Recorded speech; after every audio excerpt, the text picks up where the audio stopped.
You're listening to It's Getting Better, a podcast about mental health, hope, and overcoming challenges. While this podcast is not intended to replace medical advice or professional help, we hope that the stories and experiences shared by young people can help you on your journey of getting better.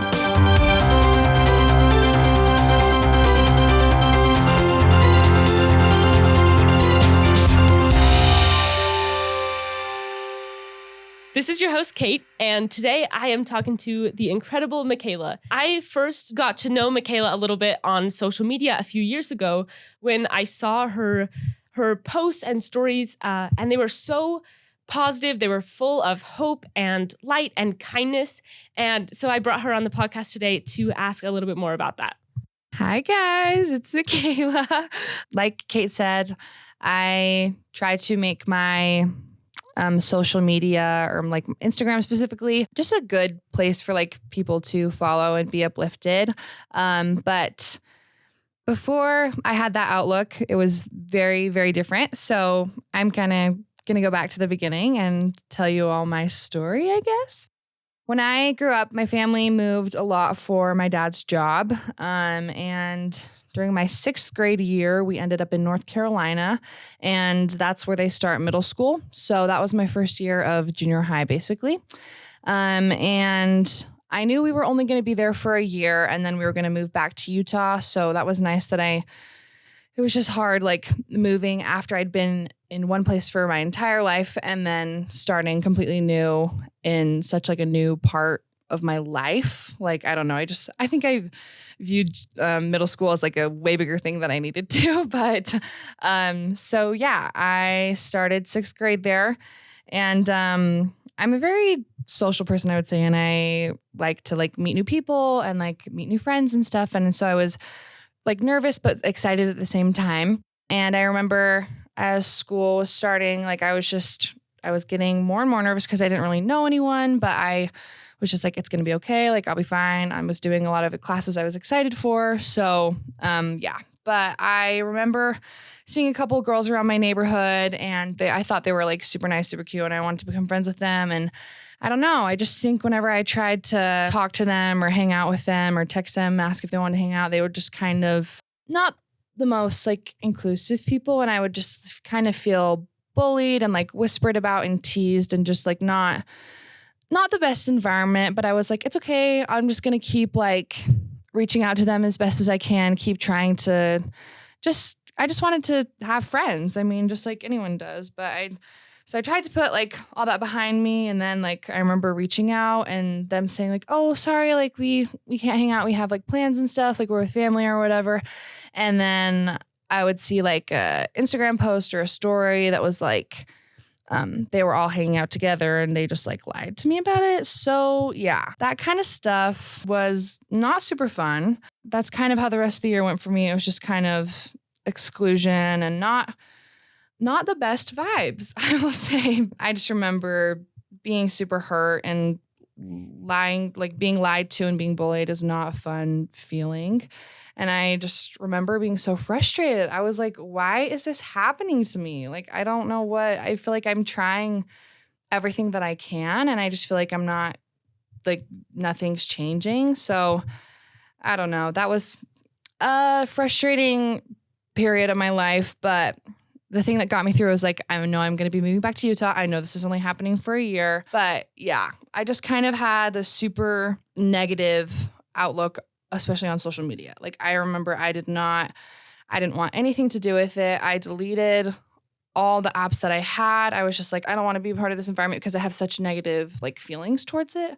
Long story short, my family moved back to Utah, and then I started round 2 of junior high. It was still hard to like adjust, I would say. I just decided to take those experiences that I had in North Carolina and just try and better myself because of it. So I started being the type of friend that I like want to be, being the type of person that I want to be.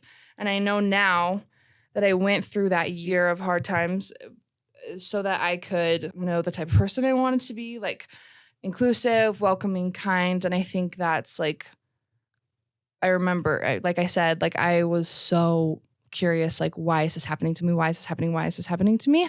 I was so frustrated. But now I know that I went through that so that I could become a better person and become a better friend and be like a better friend to others. And like, especially people who have like been in my position before, who have like just felt like they're on the sidelines and not like, just like going through it. But like, I just know I went through that because I don't want anyone to ever feel the way I did during that year, because no one deserves to be excluded. Everyone deserves love and everyone deserves friends. I think a lot of why I do what I do comes from my faith and religion. So I am a member of the Church of Jesus Christ of Latter-day Saints. And basically, I feel like the whole foundation of our gospel and like our doctrine is like that it's a gospel of love, and that we're just, the whole reason we're on this earth is to love people the way God would. And I think that's like where my motivation and like my purpose like comes, like that's why I do what I do. If your like number one priority is loving God, then I think your eyes are just open to all the love that he has for everyone on this earth. And it's so much easier to love people when you're looking through his eyes. That's perfect. That's such a great story. And to see that you went through that and that you were able to take it and make you a better person and be a better friend and a kinder person, that's so incredible. I would say Mikayla and I went to the same high school. I would say that Mikayla is known for being so kind, and everyone wants to be her friend because she's so inclusive and so kind, and it's absolutely incredible. I want to hear a little bit more. Now on social media, you really promote kindness, and one of my favorite things you've done, and you've done it a couple times, is you've done these stories where people respond and compliment someone or talk about someone that they think is pretty or really nice or something like that. And that is like such a hugely positive thing. I love going through and seeing all of them. And so I would love to hear what your insight has been about the impact that you've had on social media with your peers, and maybe how that kindness that you've spread has been important to you and important to other people. Besides learning that trials happen for a reason to make you like a better person, I think another huge lesson I learned from that year was that social media does not have to be a bad thing. And yeah, like I said, I had a pretty negative view on Instagram and Snapchat and other social media apps, because I would find out about all these like hangouts and events that like I wasn't invited to. And yeah, I already had like super bad FOMO. And I think that just made it even worse, but it's all good. But yeah, so I wasn't super active on Instagram or anything until I started high school, really. But ever since I've started becoming super active, I've just tried to make my feed just like as happy as possible, because I feel like there's so much pressure on like social media, whether it's like comparing yourself to other people or like you have to believe this, you have to believe that, just I feel like there's a lot of like pressure on social media right now and like a lot of negative things. I don't know. So I just try and post like quotes or art that like speaks to me and that like I think can totally help other people too. And like you said, I love doing that, like say something nice about someone else. And like I just love when people are sending in so many responses, so many compliments to other people, and it just like creates this huge chain of happiness. And like I just love that Instagram, a social media app, can do that, like, and I just think it's the coolest thing. And not only does it make like everyone else who gets complimented, like not only does it make them feel so good, it's just like for me, like getting to see that all come together, I'm just like that's like the type of stuff that I live for. Literally, like that's the type of stuff that needs to be happening more and more on social media, and not just like a highlight reel of everyone's life, because I feel like that's kind of what it can seem like most times, but like that's the real deal. That's the stuff that I love to be a part of. And like I'm not trying to be like an influencer or anything and say like, I don't know, like I'm not trying to be a part of that lifestyle. I just want my account to be a place where people can feel good about social media and feel good about themselves, because I feel like there's already enough bad in the world. And I just hope my little corner of Instagram can make people feel better. I love it. And I think you do a really good job of making it a positive, happy place to be. You come off as a just incredibly happy, positive person.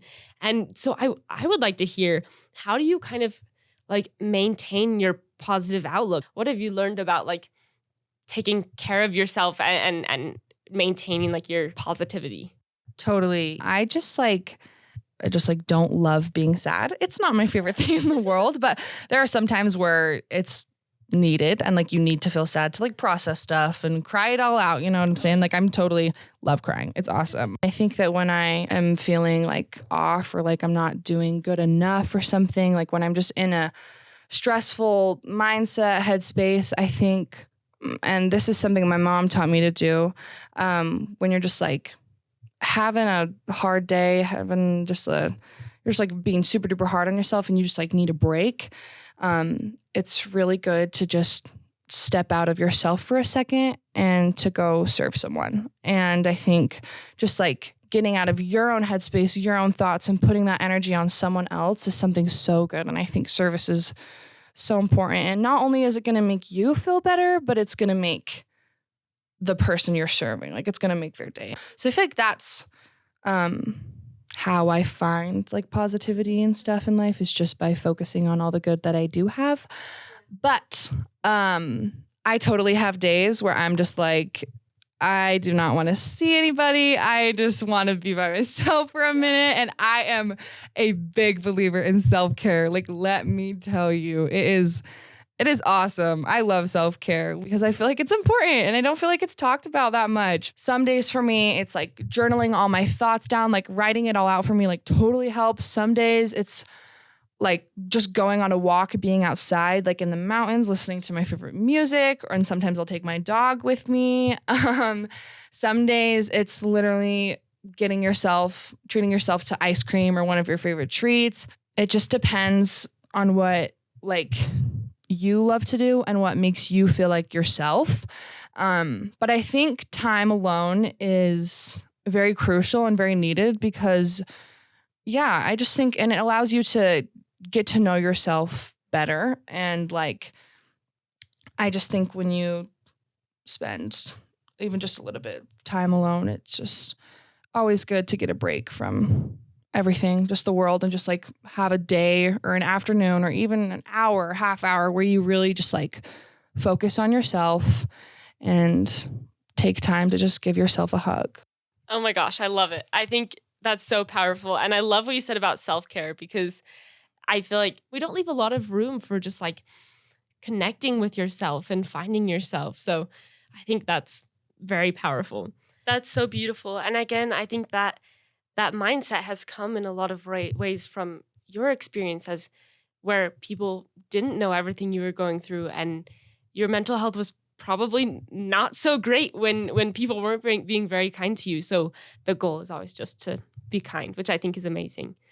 I would love to hear your thoughts more broadly on, what do you think we as a generation, what do you think we as a society, as a community can do to improve the mental health of each other? One of my favorite quotes is, "See the light in others and treat them like it's all you see." And I just think that that's so important, because I feel like especially in high school, you hear like rumors about people and so-and-so's doing this and that. And oh my gosh, this just happened. But it's like, you don't know, like you seriously never, ever, ever know what someone's going through. And like something you hear could be totally wrong, exaggerated, or even a lie that someone just like made up to get back at someone, you know? So I just think it's so important to remember that you really never know what someone is going through. And it's just always important to never judge, never make assumptions, and just love people for who they are. Another quote I love is, "Be somebody who makes everybody feel like a somebody." And I think that's literally, if I could be one thing in life, it'd just be that. Like, just to be a person who makes everyone feel loved and appreciated and seen. You never know if someone could be having like one of the worst days of their life, and you just doing like a simple act of service could just improve it. I think that's a really good point. Do you have any advice for someone who maybe does feel left out, does feel like they're struggling, maybe they are getting bullied or they don't have friends, what advice do you have for them to, first of all, just like survive and be okay in that environment, and then also to get better beyond that? When life is so hard like that, and when you feel like nothing's going your way, I just have to keep telling myself that everything does happen for a reason and that everything will work out. Like I said, I was so confused, like why I was having so much trouble with friends when like I wasn't feeling I was doing anything wrong. Like I was feeling like I was doing everything in my power to be a good person and be fun to be around, you know, like I was trying my best. And I just think that I had to go through that in order to learn the type of person that I wanted to be.